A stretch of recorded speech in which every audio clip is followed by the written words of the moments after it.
Well, I guess I'll start. Hi, my name is John Kim, and I'm here to talk about whatever, like dark stuff, light stuff. I'm ready for anything. You want to start with suicide then? Let's start with suicide. Alright! Who wants to go first? Okay, I'll go first. Alright. So my story would be the end of March 2012. Up until then I was in Chicago trying to study for grad school, but by that point things had fallen apart, and just the prospect of moving home and just having to start all over, it really did feel like my life was over. So just this I was like drinking wine. Yeah. I'm a bad listener. Yeah. So you're talking about school didn't work out? What School exactly didn't work out? School did not work out.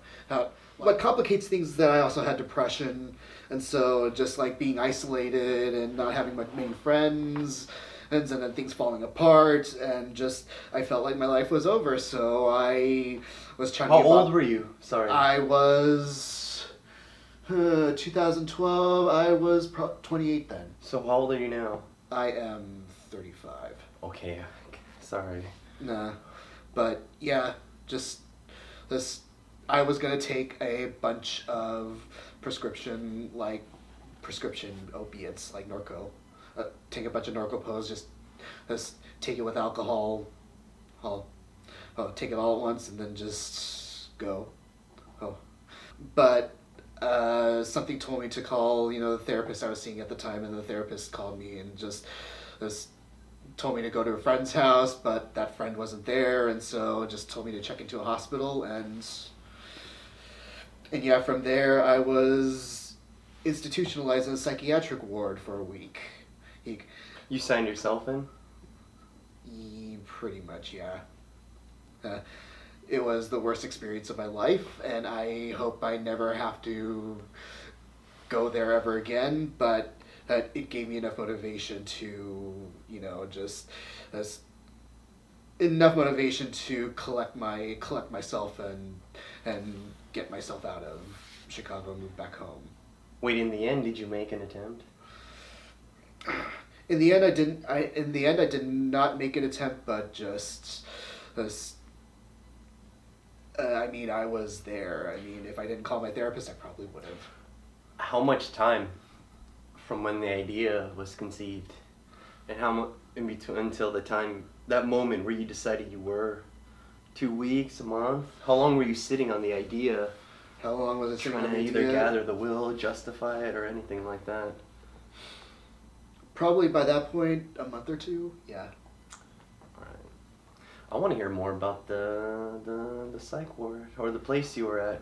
The institution, God, it was if that's. awful. It was. How so? Well, I had no money, I had no income, so they put me in the county's psychiatric ward, which was, at the time, like, they were cutting funding for that, and so it was just like this awful, like, kind of like run down, not so well maintained place. It was, yeah, and then with doctors that just were just kind of like, they think they care, but not really. It was, yeah. What's the room like? Small room? Couple roommates? Yeah, 4 people to a room, yeah. How many people were in the... Well, it was like separated by units, but like there were like, between 10 and 20 people in each like unit at a time. What was your schedule like? My schedule, like, it was kind of run like a prison, actually. It was like get up at 7, it's like do all these activities, and then do all these like quote-unquote self-esteem building activities, and go to sleep by like 10 or 11, and it's like you only have like a limited chance to call. like there's only one phone that you could use, and like you have to get permission to use it, and then also there are set meal times. The food was god awful. How often did you make contact with anyone within that week? Within that I week, have to assume it was only family you were calling? Or did you even try to? at that point, maybe only a few times at most. I don't remember being able to make contact all that much. So in that week you didn't? Not much, yeah. I was in a similar place and I fucking cried. Mm-hmm. Did you? Hit that mental breakdown Cried. within the place? Within the place, not necessarily, but like before and like while I was in the hospital waiting to get into the psych ward, yeah. So did it help or hurt, the experience? Well, it helped enough to motivate me to get the hell out of there, but That issue in itself of that place being hell, yeah, not wanting that actually. What did it? All of a sudden, you're not even thinking about suicide, right? Because Yeah. the whole new problem actually Yeah. took its place. yeah. A week. Did they ask you to stay longer at the end? How did They you tried guys to get me establish? they tried to get me to sign a contract to stay longer, but yeah, enough of those people out there warned me against it because if I signed myself over, I would be there for like 2 weeks or maybe a month, like, and Why do you suppose they tried to extend your stay? Simply money? Is it finance? Or were they getting paid? Or did you have to pay to be there? No, we didn't have to pay to be there, but it might have to be funding or something like that. I don't know, but I sure as hell did not want to be in there for too long. Did you meet anyone that you, Um, you know? I got to meet somebody that I did stay in contact with for at least a few months, and yeah, he was helpful and just like certain aspects of my life. It's like he told me that I needed to nurture like social aspects and like coming to terms with who I am. And Did everyone in there, your roommates, attempt suicide? I don't think all. Do I think all? I think most of them did. How about the gentleman you met and talked to? Yeah, he did. So when you get out, what was on your mind then? Just that there's no future for me. There is no future for me in that general area anymore, like Chicago, and that there was no future for me there anymore. That I had to, if there was going to be any future, that I had to move back home. Let's take it a step back. What was out there in Chicago? You were on your own for school? School. What brought yeah. you out there? Yeah, school, graduate school. I was majoring in philosophy, and I had hoped to get my master's and then my PhD and then become a professor. But yeah, that didn't work out, and maybe thinking about it now, maybe it was for the best that it didn't work out. Well, duh. I mean, you're here now. Yeah. Just kidding. You're on my chat. Thank you for sharing. Is there anything else you want to say about that? Well, I haven't attempted since then, but it's not like I haven't had suicidal thoughts. It's one of those things that's like once you have it, it's like it or not always there. Or it is present in my mind, sometimes some points stronger than others. And I would say there's a lot of shame around suicide, but it's not something necessarily to be ashamed about. It just... The idea of suicide was real, right? Before you went to the place, Yeah. right? Now that it's, either apparent or obvious that that's not an option that you're going to choose, what are some of the new things that you tell yourself when you feel a certain low? Do you just say like, well, it, I have to face it now, or one helpful thing that I heard. This is from a different YouTube channel, but it's like a YouTube channel about this couple in Japan, but the woman is suffering from a terminal illness, and like one thing she said was build a ladder, and so it's like you have to build a ladder and just create like even if it's the tiniest of things, little joys, little things to look forward to that that'll like keep you alive for even if it's another second or another minute or just something. It's not helpful if like like if if there's nothing definite that you can pinpoint that you can look forward to, or that I can look forward to. I can tell myself that like every minute, every day of my life, and just. But if it's not concrete, then it's like it might as well be wishing to see a unicorn or something like that. So realistically, Yeah.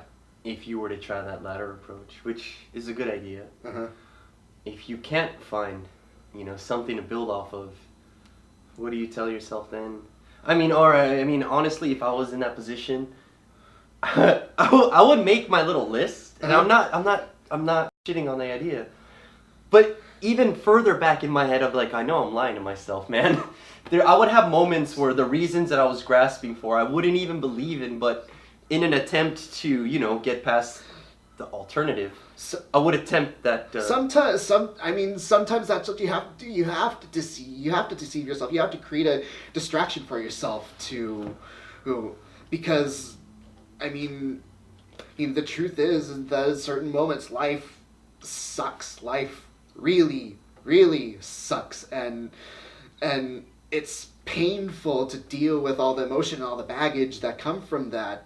Just this, and so the whole build a ladder thing is just creating joy, just trying to create joy, any sort of joy that will keep you from doing something lethal or harmful to yourself. So in the end, you is this the method you resort to? Say if it were to happen next week, an urge to. Yeah. Yeah, I would say so. I would say so. Just looking just this. I'm going to do this little thing. I'm going to listen to the song. I'm going to eat this thing that I like. It's it might seem stupid to people, but if that's what you need, then that's what you need. Is this my turn? It's my turn or something along those lines? 2 times I feel like I really made an attempt to take my life. Drug use. Yeah.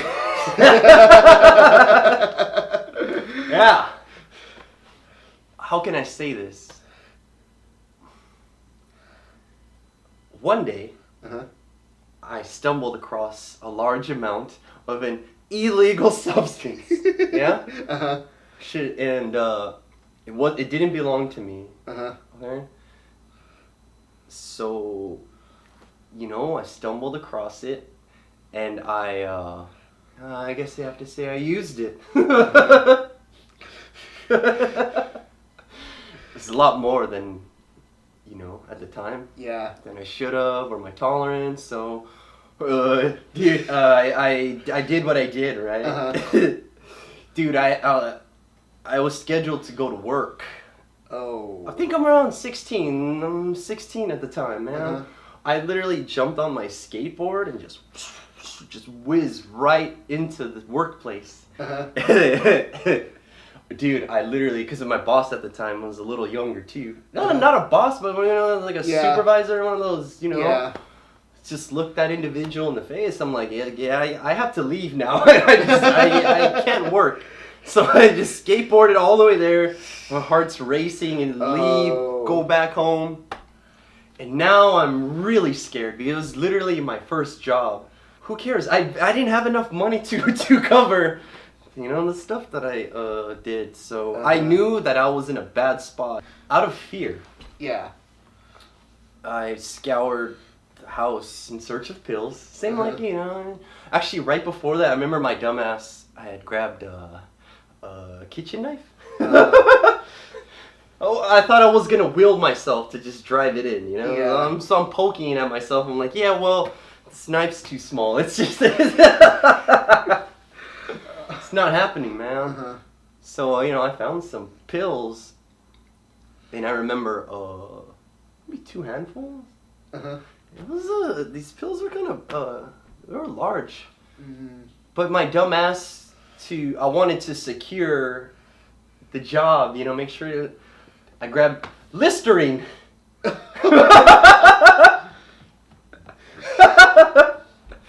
I I was like, all right, well, if I chug Listerine, then surely the chemical mix. Oh my god. I guess I'm not a fan of alcohol or whatever the hell, right? Uh-huh. So, whatever, dude. I pop two handfuls of these pills and I shoot it down with Listerine. To my knowledge, I think it was Vicodin. I was hoping it was, or whatever. Yeah. Hey, what do you know? I just ended up throwing up instead. Oh. So I threw up a lot. Uh-huh. And I'm still here. Yep, you're still here. Yeah, well, still here, man. At least thank God you're still here. Oh, no, let me put a close to that nice little story. What? I had begged for forgiveness. I bought enough time to pay off what the hell what a mistake I made. I cleared the error, so Okay. close the book on that one, yeah. Yeah. The real one was again, it was attributed to drug use, a different drug this time. Uh-huh. It was a 2-year addiction to this drug. We'll talk about that later. Who cares? I put myself into such a space mentally that suicide was the only way out. So I was supposed to go to school that day. Oh.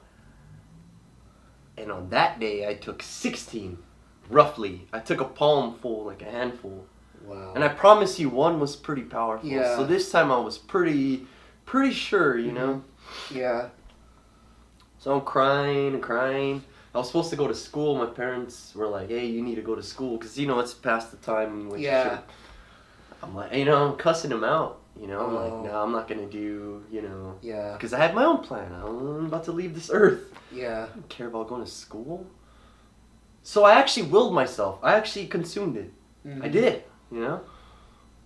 Oh, after that, I had went around to the back of the house to smoke a cigarette. I like this part. I like to say that I was playing a song by Marilyn Manson. Yeah. On a CD player on repeat. Uh-huh. I was just gonna wait for everything to happen, you know? Yep. Close my eyes, smoking, then a cop comes. Uh-huh. And I'm like, wow. This really puts a foil in my plan. Yeah. Long story short, they said he's gonna take me to school. I mean, to their knowledge, I'm just being truant, and you know they're gonna make me go to school, right? So yeah, they took me to school. Here's the funny part: I ended up going to school in handcuffs. Wow. Well, because I mean they took me, right? So anyway, all of a sudden now I'm in this office. Yeah. And then it started hitting me. Oh no!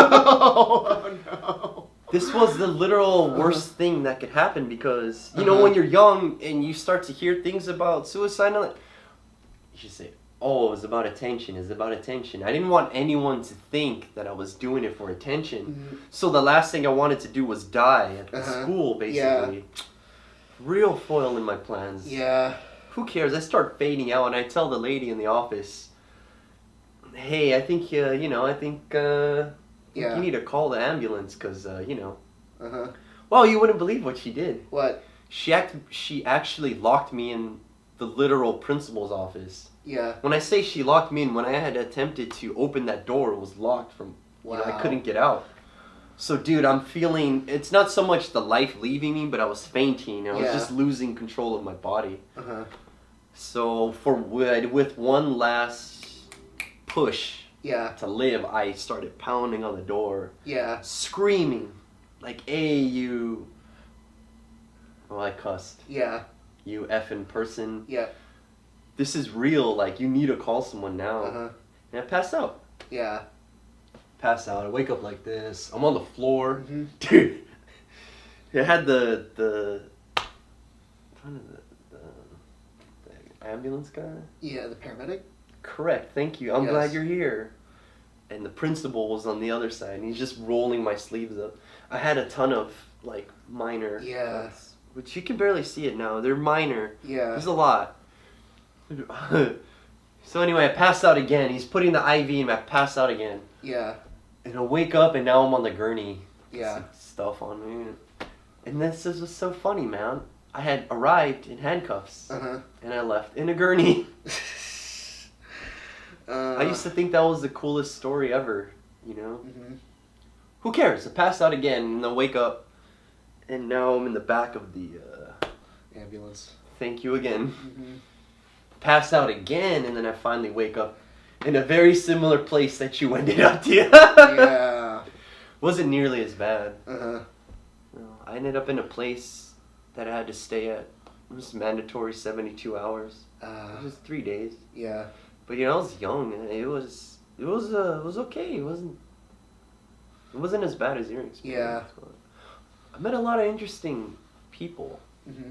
There was some crazy stuff that I saw. I remember the first night, okay? Yeah. So I woke up in the bed, and I thought I was in a hospital, and I'm like, well, this is pretty fancy. I got roommates in here, Yeah. I didn't know where I was at. And all I remember was I sat up, maybe looking around and stuff. Sat up, and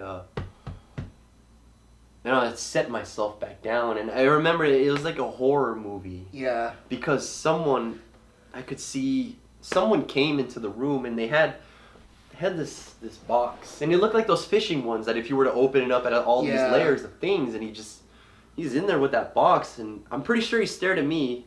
Later I found out there's cameras, I'm like, I'm thinking, oh wow, this dude was gonna put me to sleep, not kill me, but force, like what you see in the movies, medicate me or do something. Yeah. Who cares? I wake up the next day, I find out where I'm at. There's some dude with he had a cut on his neck. Oh. There was a dude that had a slash from here to here. I'll never forget. It was huge. Every single person in there had tried to take their life. Yeah. Who cares? I cried. I remember crying in there. It was more so because of a lack of freedom. Yeah. I'm like, dang, is this what jail's like? Because it sucked when they told you when to eat, when to sleep, when to wake up. I'm 15 years old at the time, so it was I didn't enjoy it at all. No. I broke down real fast. I was not a tough guy in any sense of the word. Just cried my ass off. Mm-hmm. Thank God my parents got me out in the 72 hours. Because again, they wanted to keep me longer too. And again, it was a rude awakening in the sense that Yeah. But one interesting thing was when I had gotten... Oh, well, there was a person I met there. And I don't know why the question to ask was, hey, you gonna try again? Because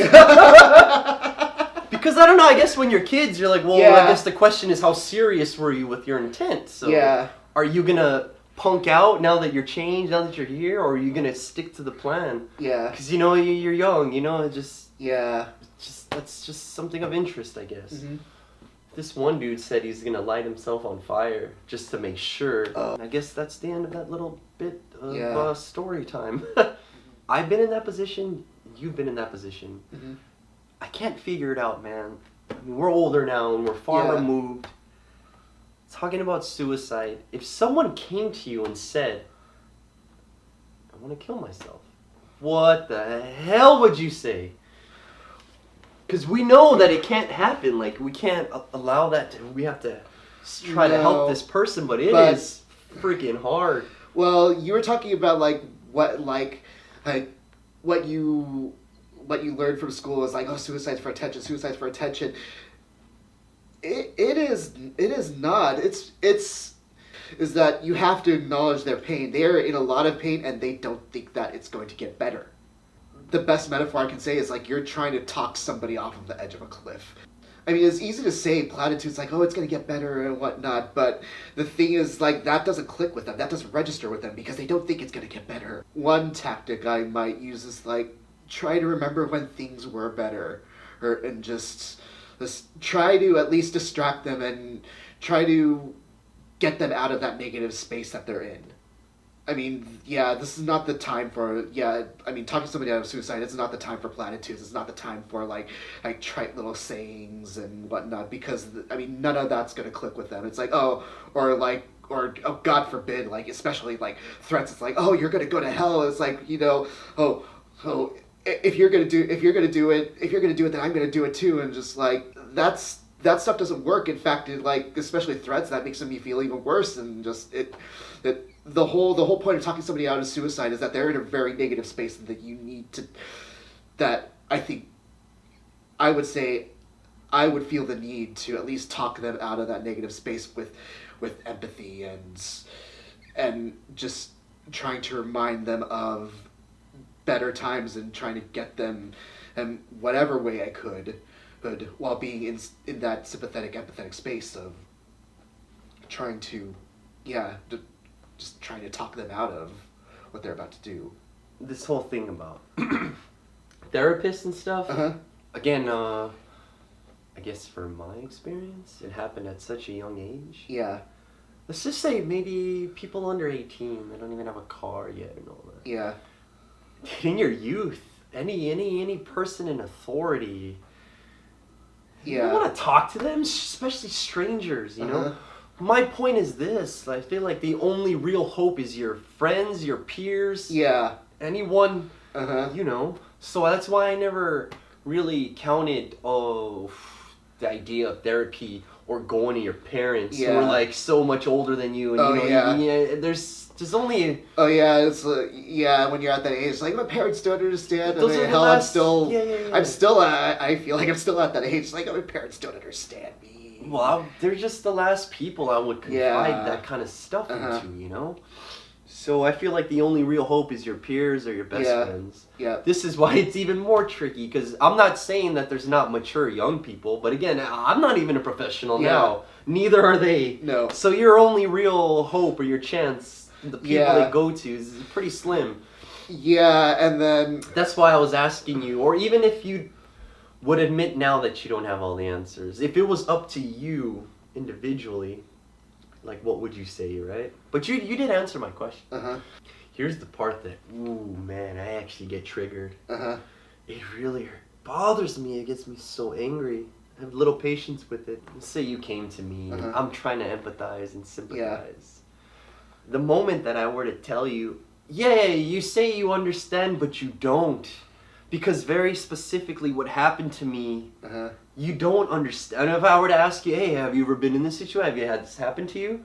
The moment you say no, it's like an automatic, like, the wall goes up or you get kicked out or you have no credibility. Because I was willing to, for one moment, I was like, all right, I'll let you in so long as I believe that you can help. You have something useful to say or you can truly understand. Sorry, I'm trying to stay calm. And that is why talking somebody out of suicide is really, really tricky, because as each instance of suicide is different. It's like there are different reasons why people commit suicide, and we, Lord knows, neither of us have been in all of those situations that... Yeah, that's why it bothers me so much, because I really, with all my heart, I do want to help. What are the odds that two individuals are going to actually have gone through the exact same extreme, very specific, detailed thing that one person will give the other person enough credit to actually let them in further. It's almost possible.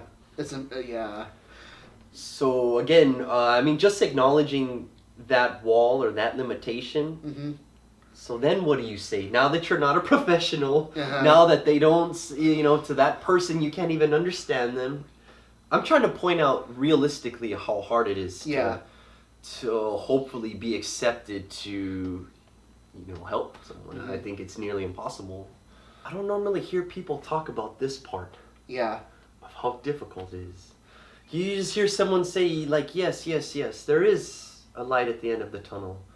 And yes, like, you can't see beyond this space, but there's more to life than all of that. I just hear that. It's like I don't see it. It's like, where do you see it? It just like those sorts of platitudes don't work on a suicidal person because they can't physically see it themselves. They're in a space where they are incapable of even imagining it. Would you say that someone that far in that kind of mental space, do you really think they are the only ones that can save themselves? And that all this outside influence, do you really think that it would even make a small effect at all? Do you think, like, would you give up and be like, you know what, I hear you, I empathize, I actually don't think I can help? Like, would you go that far? As to just let someone be and let them move, just as someone who be on their way? As someone who cares maybe a little too much about other people, I don't think I can bring myself to do that. I would just try and just this I wouldn't stop, and it would really sadden me if I failed, because it's like another that's another life lost. And just this, I mean, the way I think of death is that death is the end of all possibility. You know, at the time that I was in the headspace of suicide, Uh-huh. I mean, this is nothing new. It's like, well, hey, Uh-huh. the end of pain. Yeah. Yeah, that's a good deal. That's why that's why people are suicidal. The end of pain, the end of misery. You, This is something that, see, so this is why, if I were to, which I promise I would love, I would jump at the opportunity to help someone if they had come to me, because I take it very, very, very seriously also. Yeah.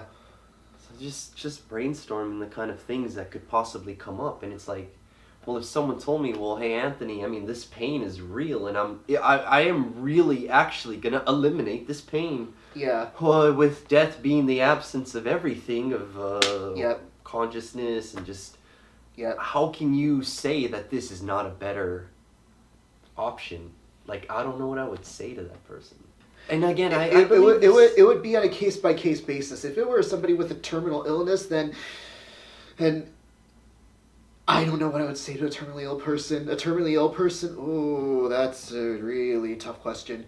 But to somebody who's feeling emotional pain and whatnot, that, you know, you could see the possibility of them getting better, I would do my damnedest to make sure that they don't cut their lives short before, you know, before the possibility of things getting better could even manifest themselves.